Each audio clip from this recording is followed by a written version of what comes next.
cling to the Creator above anything else. The good news of Jesus has provided a way of living that we can all live by. It is important to bring God into every part of our relationship and other parts of our life, and continually clean up our inside and out by doing those things that Jesus says. Chances are you're going to get into an argument, but no, you don't always have to live that way. Jesus is a God of miracles, and he can do what no one has done. We need to seek reconciliation with our spouse and improve when we have an argument, and look to get to know our spouse better from that situation or disagreement. We need to continually seek counsel from older couples, but also couples that are around your age who are successful. Life can go well when we obey God's commands and his commandment and Jesus' commandments. Ask yourself, are you and your spouse talking about God's commandments and words from Jesus? If not, you need to make an effort to do so. One piece of advice that my grandpa would give me is to smile. A smile can be intentional, and you don't always have to wait until the feeling comes around to smile.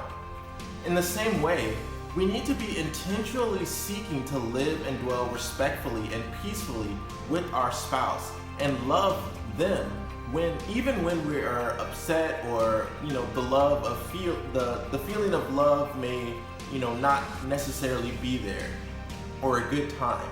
Life is not always about the big game, but it's about practice as well before you go to the big game, like in basketball in a tournament. God said to do to others what you would have them do to you. Do you think and meditate about this command? Or are you just kind of knowing about the command to do that? God said to overcome evil with good. Let's stay confident in our God and do what he has. And also, just to explain or give more insight, we are going to have a disagreement. There are two people coming together from different ways of life, and granted, you might be two people in sort of a similar background, but they're two people who do things differently.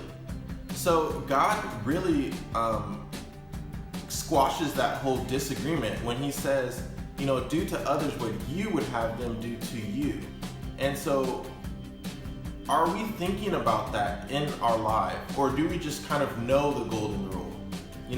Or are we actually thinking, okay, how do I want someone to treat me? How do I want someone to, cook for me? Or how do I want someone to play a game or something like that? And once I think about that, then I would go ahead and cook that meal for them. I would go ahead and play that sort of Monopoly game, pull out the Monopoly game myself, and not wait for them to do it, And so, do you want someone to choose the movie, that you like? Then you go ahead and choose that movie that they like.